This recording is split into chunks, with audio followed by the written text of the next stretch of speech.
O Brazilian Day Podcast tem como objetivo divulgar, apoiar e conectar artistas brasileiros e apoiadores da cultura brasileira.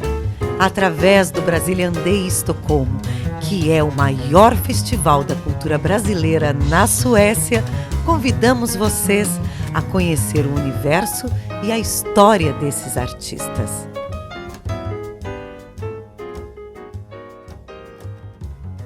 Estamos aqui com mais um Brazilian Day Podcast com o meu querido Vitor Celestino. Olá, e aí, beleza, como você mano? tá, meu irmão? Tranquilo, saindo do verão agora, começar a pegar Pois aquela é. parte fria do ano, que dura quase o ano todo. Conseguiu ir lá no Rio de Janeiro pegar uma onda? Nada, cara, tô há um bom tempo sem ir agora. Mesmo? Se tudo der certo, Natal. Mas vamos ver como é que vai estar o bilhete, como vai estar a família, as crianças, todo mundo. Né? Pois é. Mas, galera, o Vitão, um super guitarrista brasileiro, mora aqui em Estocolmo. E vai ser muito massa a gente conversar com ele aí como que foi esse processo de mudança para a Suécia. E o cara é especialista aí no chorinho, violão 7 cordas. E saber como que é esse processo, como que é trabalhar com música aqui em Estocolmo. Eu tenho certeza que muita gente no Brasil e fora, né, deve ter muita curiosidade de como que é a vida do músico profissional, principalmente aqui na Suécia, né? Então conta pra gente aí, Vitão, como foi esse processo aí de mudança pra Suécia? Cara, eu me mudei pra cá em 2009. E nessa época, no Brasil, eu já tava vivendo de música, trabalhando com isso intensamente. Eu tava na universidade lá, então quando eu vim pra cá porque eu tava casado, ia me casar, né? Com uma sueca. A gente ficou casado durante quase 10 anos. E tivemos 2 filhos, mas nesse período demorou uns 2 anos, um pouco mais de 2 anos para eu começar a tocar profissionalmente aqui. E foi mais ou menos no mesmo período, quando eu comecei a me enturmar com o pessoal daqui, comecei a tocar profissionalmente e entrei na universidade aqui. E aí foi nesse período que as coisas foram... Eu fui conseguindo, vamos dizer assim, tipo, trazer a minha vida mais próximo do que ela já era no Brasil. Mas nesse primeiro momento Foi um processo, então, de adaptação, de... Cara, nem só adaptação. Quando eu vim pra cá, eu tava com uma mulher grávida junto, então eu tive que arrumar um emprego e botar dinheiro, botar o leitinho das crianças, né? Não tive muito o que fazer. Pô, isso aqui é massa na Suécia, né, cara? Que você tem várias opções, né, de seguir tua vida, né?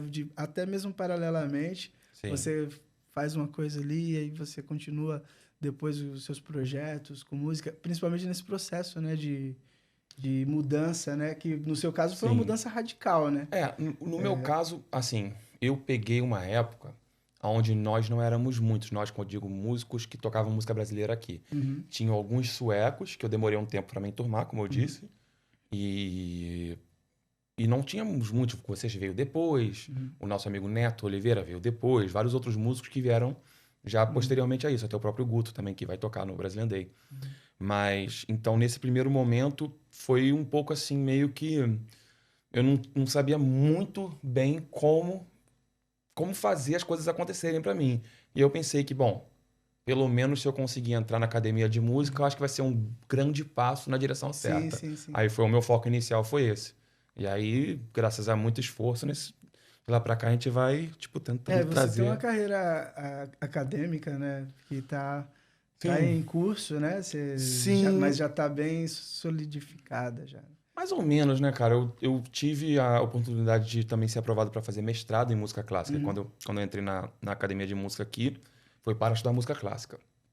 Então, eu tinha na época a intenção de seguir, depois da graduação, fazer um mestrado. Só que foi um período meio difícil, aquela coisa normal da vida da gente vai acontecendo, com criança, divórcio, coisas do tipo. Então, eu tive na época que optar por focar em trabalhar. Foi na época que eu comecei a lecionar. E cuidar da minha família. Então, e continuar a carreira tocando também, né? Foi já bem antes da pandemia, isso também. Então ainda não tinha esse problema. Tinha outros problemas, mas esse ainda não tinha, né? Sim, e é interessante, né, galera, que o músico, ele também é pai, né? Ele também, É lógico. também é mãe, Sim. né? Também tem o corre da vida. Sim. Então, e ao mesmo tempo, a nossa carreira de músico, ela exige, né?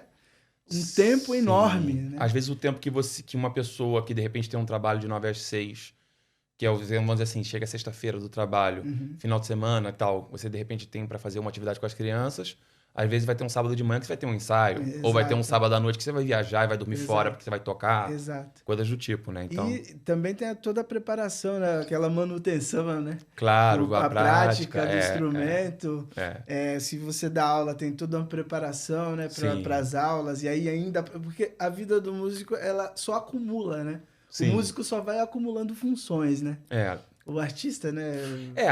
Para mim, assim. uma coisa que eu, pelo menos, me orgulho, assim, de ter conseguido fazer nos últimos anos foi que eu consegui trabalhar só com música, apesar, assim, não só tocando, mas também ensinando. Então, você, pelo menos, está num ambiente onde você tem instrumentos ao seu redor, você está tocando um pouquinho, por mais que eu não estou, vamos dizer assim, durante as minhas aulas, tocando sempre exatamente o que eu vou tocar, talvez, no show, por exemplo, que eu vou tocar no show no dia do Brazilian Day. Nas minhas aulas, talvez eu não estou tocando exatamente aquilo, mas eu tô com o violão na mão, ou eu tô cantando, ou eu tô, talvez, acompanhando alguma coisinha no piano, ou coisas do tipo. E isso é muito, assim, como vou dizer, te mantém muito mais afiado do que, de repente, tá fazendo outra coisa, como eu tive que fazer. Assim, não tô falando que tem nenhum demérito nisso, mas é o momento da vida, né? Sim, faz parte. Mas também tem essa contribuição, né? Porque para a sociedade, porque é como você disse, e eu até adiciono ao que você disse com relação a não ter tantos músicos que tocam música brasileira na Suécia, assim, realmente eu diria que tem pouquíssimo. Sim. Se você vai fazer um evento que você realmente quer música brasileira, não pode ter 2 eventos na mesma noite. Se tiver 2, 3... Pô, já vi várias confusões em relação a isso, é problema. Se você fizer um show de bossa nova aqui, outro show de bossa nova ali, um carnavalzinho ali, já não vai dar certo. Eu, como profissional da música, eu vejo assim, você como profissional da música também, eu acho que você vai pensar como eu, que se te chamarem pra tocar, você vai estar trabalhando, você tem filho pra criar, se te chamarem pra tocar, você vai. Agora, do ponto de vista de quem está produzindo, realmente tem que pensar nessas coisas. Tem uma complexidade aí. Porque, claro, você vai chamar, a galera vai tocar. Mas realmente, como você... Acho que... Eu tenho certeza que na Suécia ter um cara como você ali ensinando música é uma oportunidade a mais para o povo sueco, né? Para as crianças, ou os adolescentes, ou o adulto que estiver ali querendo aprender música. Aprender a música de um ponto de vista completamente diferente do que aprenderia. Exatamente. Agora, Suécia. No momento, eu tô dando aula para uma... Eu ia falar menina, mas é uma mulher. Ela tá fazendo doutorado dela em outra área, e ela tem uma identificação com o Brasil, pela família e tudo, e ela tá querendo aprender cavaquinho do zero. Eu tô ensinando ela. Ela tá desenvolvendo super bem. E, é uma coisa muito legal, porque, como vou dizer assim... Não é a primeira coisa que você pensaria, né? Você tá na Suécia, você vai ensinar, você pensaria que você talvez vai ensinar uma coisa mais... Ou música clássica, ou música pop, ou algo assim, né? Mas alguém que quer, de repente, aprender a tocar um pagode, a tocar um samba, uma coisa assim, né? É legal, né? É como, por exemplo, o fagote no Brasil, né? Isso, é. É difícil você ver uma pessoa que começa... Dedicada ali, tocando fagote. Uma criança, quero tocar fagote. Talvez eu esteja errado, mas o cavaquinho está para o fagote. Proporcionalmente, faz todo sentido. Aqui. Então, mas, cara, a música... eu diria a música folk, né? A música... É uma coisa muito, muito valorizada na Suécia também, né? Principalmente nos interiores, né? Exato. E abre uma oportunidade, né, de uma mistura, porque tem muita gente. E tem uns instrumentos típicos aqui que são tão legais, né? Que não tem no Brasil. Nyckelharpa, Hurdy-gurdy, como é que chama ele agora em sueco? Eu não lembro o nome, cara. Virvelharpa. Eu sei que tem a manivela. Exatamente. Mas é muito, muito interessante. Tem muita coisa. E também eles recebem tem muita gente de muitos lugares, né? Sim, é bem aberto nesse aspecto. E os músicos são interessados também, né? De conhecer e de tocar. Isso eu achei muito legal também, desde o começo, que não é uma... Eu não senti... Até, inclusive, nem na academia eu senti que isso era um problema. Assim, por mais que, obviamente, meu ensino era estritamente clássico, então, como a gente fala de aulas de percepção, de harmonia, eram obviamente focadas em música clássica, mas na aula de instrumento, por exemplo, havia um interesse total em tocar música de outros países, tanto dos alunos como do professor. A única questão é que, assim, o foco não era esse. Então, vamos dizer assim, eu obviamente pegava às vezes umas peças interessantes brasileiras para tocar, mas eu também pegava outras peças interessantes, sei lá, de Bach ou de outros compositores mais tradicionais dessa linha. Bacana. Agora, eu acho que uma dica que seria massa pra galera, principalmente no Brasil, Sim? você veio da universidade no Brasil, no Rio de Janeiro, né? Sim, eu estudava também já violão clássico na UFRJ. Na UFRJ. Sim. Agora, como que faz, cara? Tipo, como que faz pra você vir pra Suécia e estudar na universidade aqui, se você já é aluno de um curso no Brasil? Você conseguiria resumir rapidamente um caminho para a galera, até mesmo que tem esse interesse de ter uma experiência aqui? Vamos lá. Como intercâmbio. Então, olha só. Existiu durante alguns anos, eu acredito que ainda exista, um intercâmbio muito interessante de uma universidade que não era... eu estudei na Real Academia de Música, que é aqui em Estocolmo. Maravilhosa. Mas existe uma universidade numa cidade que fica 3 horas daqui, que chama Örebro, onde o próprio Nelson Farias era professor. Eu já estive lá também. E ele faria parte disso, mas eram outros professores também que faziam parte. E tinha um intercâmbio entre as universidades Unirio e UNB na área de música popular. Então vinham alunos e professores, tanto da Unirio quanto da UNB para cá, e iam alunos da Universidade de Örebro para o Rio e para Brasília estudar. Eles tinham esse intercâmbio e durava 1 ano. Até foi muito legal que quando eles começaram esse intercâmbio, foi mais ou menos nesse período que eu te falei que eu já estava começando a conhecer as coisas aqui. Então o pessoal vinha tudo de Örebro para cá, vários ficaram lá em casa e a gente tocou, e às vezes fazia uma gig aqui, ou eu fui para lá, para Örebro também conhecer como era lá, e houve uma coisa legal nesse aspecto. Mas isso foi um caminho muito específico, que era uma coisa financiada por uma fundação e tal. Além disso, eu não sei se tem universidades brasileiras que têm intercâmbios com universidades suecas em nível de graduação, que era isso. Mas em nível de Sim? Eu sei. Qual? E isso é uma informação recente. Um amigo que temos em comum, inclusive ele vai estar tocando piano no Brazilian Day agora, 2022. E esteve no passado também, que é o Thomas Toyeden. Claro. O Thomas está dando aula na Universidade de Örebro. Bota fé. E ele está indo para João Pessoa agora passar 1 mês lá. Que legal. Dando aula. E está vindo 2 professores da universidade de lá para dar também 1 mês de aula. Sabe qual universidade que eles vão ensinar aqui? Örebro. Em Örebro. Sim. Se eu não me engano, um toca acordeon. Ele me passou o nome. Inclusive, eu conheço um deles. E aí o Thomas foi para o lugar dele em Örebro. E aí ele já tá indo... Não teria escolha melhor, porque ele é bom mesmo. O cara toca pra caramba. Bom. E também é um profundo conhecedor de música brasileira. Muito. Gravou um disco com o Ney Conceição. Caramba. E o Kiko Freitas. Caramba. Ele tem um disco gravado com os dois. Gravaram no Rio de Janeiro. Que legal, cara. Muito massa. Eu me lembro que uma vez eu tava falando com ele falou que ia fazer umas gigs lá no Brasil e tal. Anos atrás isso. Sim, provavelmente foi nesse período. Mas o Nelson deu aula lá em Örebro durante muito tempo. E realmente, Örebro eu sei que tem... Eu já encontrei estudantes brasileiros lá. Isso. Agora, aqui eu não sei como que é na Royal Academy, se não, eles têm esse intercâmbio. Não tinha intercâmbio desse tipo. Os brasileiros... Você mudou pra cá? Não. Eu fiz o processo seletivo como sueco. Na época eu não tinha cidadania ainda. Mas eu fiz o processo seletivo, basicamente eu me inscrevi por como se faz a inscrição aqui, que você tem um site que você se inscreve e tal. Sei. E eu tive que fazer a validação dos meus estudos no Brasil.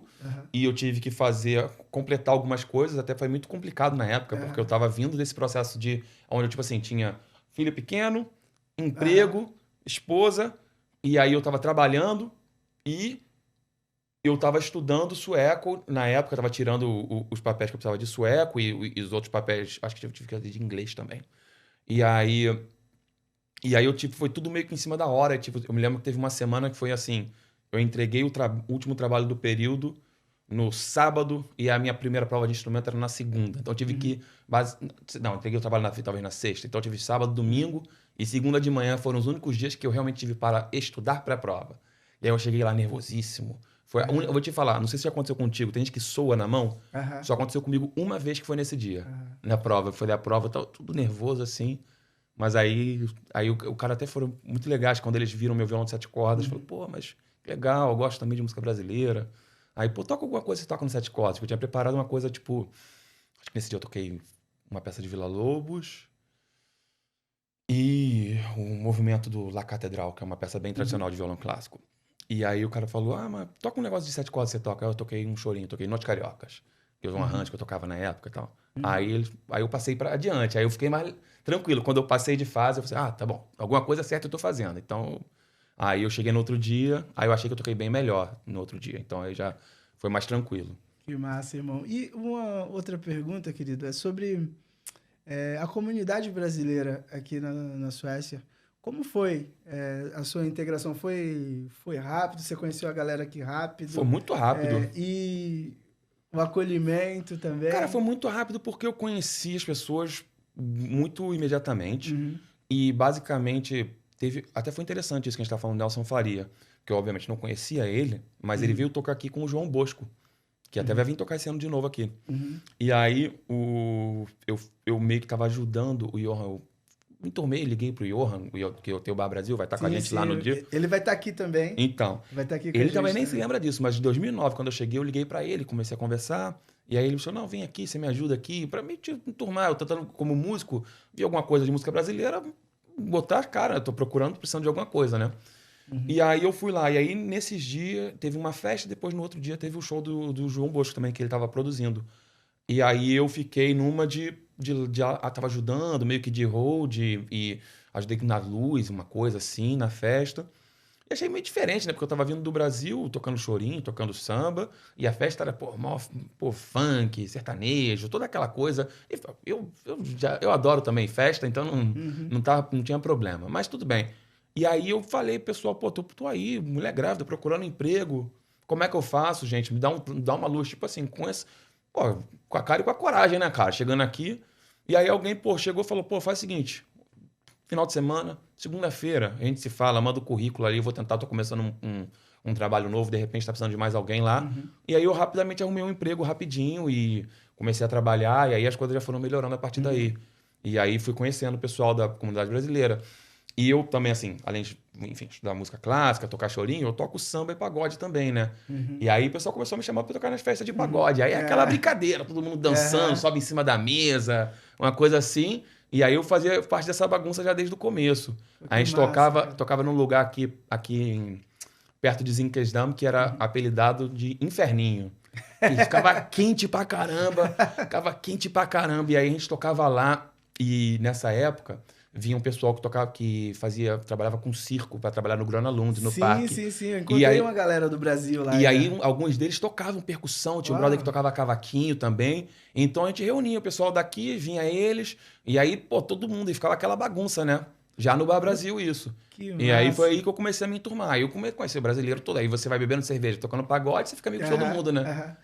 Mas, então, é uma coisa que é legal frisar pra galera. Realmente, a comunidade brasileira é em qualquer lugar do mundo, sabe? É uma coisa tão maravilhosa. A gente, como brasileiro, quando a gente chega, é acolhido, assim, de uma maneira... Sim. Eu acho que essa coisa da música também ajuda muito, né? Ajuda. Porque você traz alegria, né? Você tá ali, né? Então todo mundo tem um carinho a mais, né? Exato. Mas sabe, por exemplo, às vezes eu tô andando assim, aí às vezes eu vejo um cara com a camisa do Corinthians, um chinelo havaiano, às vezes eu tô com o meu chinelo havaiano ali, sabe? O cara já se liga, já rola aquele sorriso, aquela empatia. O cara não sabe que eu sou músico, eu não sei quem ele é, mas só o fato de ser brasileiro, né? A gente já se sente... né? Eu conheci um cara assim na academia, eu tava levantando peso, e aí eu provavelmente estava injuriado de alguma coisa e falei um palavrão em português ali na hora. Aí o cara ouviu, ele era brasileiro e veio conversar comigo. Aí a gente virou amigo, chamei ele pra ir no forró e tal. Aí que o brother... massa. Mas então, tudo isso pra dizer, galera, quando vocês saírem do Brasil, é massa demais sempre estar, sabe, procurando a comunidade brasileira, onde quer que seja, porque o nosso povo é maravilhoso, né? Sim. É muito maravilhoso. É aquela coisa, né? A gente tem obviamente, né, tipo, você vai ficar mais amigo de alguns, de outros, talvez você vai gostar normal, mais de alguma normal. coisa ou de outra, né? Mas, É. mas eu No vejo geral- muita gente, No geral, bacana, você né? tá no perrengue, É, você pode contar com os brasileiros É. que eles não vão deixar. sim, Sabe? sim. Você tá, pô, às vezes um amigo meu me liga, eu tô na França, não sei falar uma palavra de inglês, de francês, nada. Mano, manda mensagem assim só pra galera na França, assim. Os caras, cadê? Onde é? Vamos buscar, vamos, sabe? Mano, é muito massa, sabe? A comunidade brasileira realmente Sim. é um caso à parte, né? Quando você chegou aqui, você também conheceu o pessoal bem rápido, né? Muito rápido, muito Sim. rápido. Acolhimento, assim, imediato. Que bom, né, cara? Imediato. Mas é isso aí. Mas, querido, é o seguinte, pra gente partir pro nosso final aqui, Diga. primeiro, temos uma pergunta aqui que mandaram aqui pra você. Vamos ver se você reconhece aqui. Oi, Vitor. É um enorme prazer ter você, um brasileiro talentoso aqui na Suécia.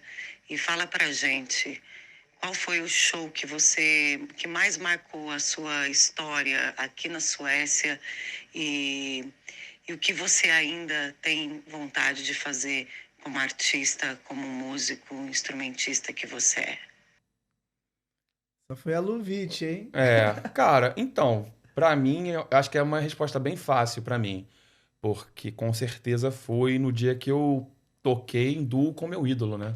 Quando o Yamandu Costa veio pra tocar no festival de Uppsala. Tem um festival de guitarras em Uppsala, que é um dos maiores do mundo, né, cara? Vem guitarrista de todos os estilos. Já veio, vamos dizer assim, desde o Steve Vai, ou Joe Satriani, até, vamos dizer, o Yamandu Costa, ou o Pepe Romero, que é um dos violonistas clássicos, ou o meu favorito, o David Russell, tocou lá várias vezes. Aldi Meola, né? Aldi Meola já tocou também lá, o Já. Pat Metheny tocou, vi o show dele, foi ótimo. Então, assim, vem de guitarristas de vários estilos, e justamente nesse dia tocaram vários violonistas e guitarristas de ponta, né, cara? Foi no mesmo dia, eu acho, que o Pepe Romero, que é um violonista espanhol, tocou o concerto de Aranjuez, tão bonito. E aí, no dia anterior, a gente tinha visto um concerto, tava com outro amigo aqui, o Rafa, que morava lá em Uppsala, e a gente tinha visto um concerto, Rubens. Foi um dos piores concertos que eu já vi na minha vida. Um cara tocou, tipo, de música moderna, que foi comicamente, foi engraçado, porque tava, tipo, um cara na minha frente dormiu. Foi assim, foi difícil de escrever. Mas, de qualquer forma, a gente saiu e foi tomar uma cerveja. E aí eu tô tomando uma cerveja, e na época meu professor da Real Academia de Música tava no outro bar com o Yamandu Costa. E aí o meu professor falou, pô, então, amanhã vai ter o workshop do Yamandu. Tô aqui conversando com ele. Isso já era meia-noite, sei lá. Então eu tava no bar, com certeza, né? Pô, quer tocar alguma coisa? Quer tocar com ele amanhã? Eu falei, pô, claro, com certeza. E aí eu, fiquei naquele nervosismo. No outro dia acordei 7 horas da manhã, fiquei tocando violão, tipo, às 4, 5 horas, só pra dar uma aquecida, preparar o que eu ia tocar. E aí eu cheguei no workshop, ele tava falando, e o Yamandu, ele não fala muito fluentemente inglês, né? Então ele tava tendo uma dificuldade. Então, na verdade, o workshop dele, ele ficou mais tocando e falando uma bobaginha e tocava mais um pouquinho. E aí ele me chamou, aí eu fui, toquei um negócio com ele, assim, de duo, na hora a gente improvisou. E foi muito legal. E depois eu fiquei traduzindo, porque eu já falava sueco bem na época, né? Então, eu fiquei traduzindo perguntas e respostas, aí rolou uma coisa normal, assim, de workshop, o pessoal do público talvez perguntou uma coisa e ele respondia, e eu ficava fazendo aquele meio campo ali. E aí, nisso, a gente ficou ali conversando, ele foi super gentil, super camarada, e no dia final, nesse dia de noite, ia ter o encerramento do festival. E aí eu toquei com ele no encerramento de festival. Até na época, na academia de música, meus amigos ficaram super, assim, tipo, que ele veio na nossa mesa conversar, perguntar coisas normais. Você mora aqui, família, tudo isso, você estuda aqui, coisas do tipo. E aí, pô, meus amigos na minha do meu lado se acotovelando, caraca, o Yamandu. Tipo, de repente querendo tirar uma foto, alguma coisa assim. E aí a gente foi, subiu e tocou uns chorinhos tradicionais de violão, assim, acho que a gente tocou, como era o nome? Tempo de Criança, ou Som de Carrilhões, alguma coisa assim, bem tradicional. E foi super legal, e eram vários violonistas na época, desses que estavam no concerto, no festival, todos os violonistas que tocaram no festival estavam presentes. Então, tocar ali pra mim foi uma grande vitória, porque eu tava pela primeira vez podendo tocar para os meus peers, como é que se fala isso em português?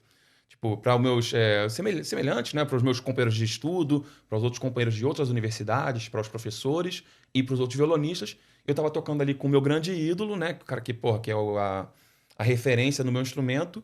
E a gente tava tocando uma música ali de brother. E ele improvisou e eu improvisei. E a gente fez uma dinâmica e foi tudo legal. Então, com certeza, foi esse dia. Que massa, cara. Que massa. O Yamandu é um gênio, né, É. da música brasileira, do violão. Sou fã. Maravilha, querido. E pra gente encerrar esse bate-papo, o Brazilian Day tá chegando, dia 10. Isso. E como que estão aí os preparativos? Cara, eu tô pensando lá, vai ser uma apresentação curta, eu tô querendo fazer um negócio animado, né, cara? Fazer um chorinho, uma coisa bem assim, que seria, vamos dizer assim, não seria tradicional pela instrumentação, né? Vai ser uma instrumentação mais arranjada para os instrumentos que a gente tem, mas um setlist, assim, o mais animado possível, para poder ver se o pessoal reconhece algumas Maravilha. músicas que eles já conheciam, aproveitar um pouco a galera da banda também, que com certeza vai quebrar tudo, e fazer um negócio bem bacana pra frente. Que massa, irmão. E, cara, e esse Clube do Choro, hein? Pô, E esse Clube do Choro? Bora agitar esse negócio aí, meu irmão? Galera, Isso. vocês que tocam chorinho, vocês que amam chorinho, a Isso. galera sueca também, que, pô, quer aprender chorinho, bora agitar esse negócio, a Suécia toda, entendeu? Bora ficar em contato, fazer essa corrente, entendeu? Pra gente começar, pelo menos, movimentar, que seja uma vez por mês, Isso. um encontro. Porque pra mim essa coisa do Clube do Choro, porque assim, humildemente, assim, eu já tive a oportunidade de tocar em vários clubes do choro da Europa, de vários países. E tanto participar de rodas, como ir tocar mesmo como artista, no festival lá de Paris, eu fui já tocar em Londres, porra, era muito bacana de Londres, a roda era bombada, assim, uma coisa muito legal de ver. E aí, eu, queria fazer uma coisa parecida aqui.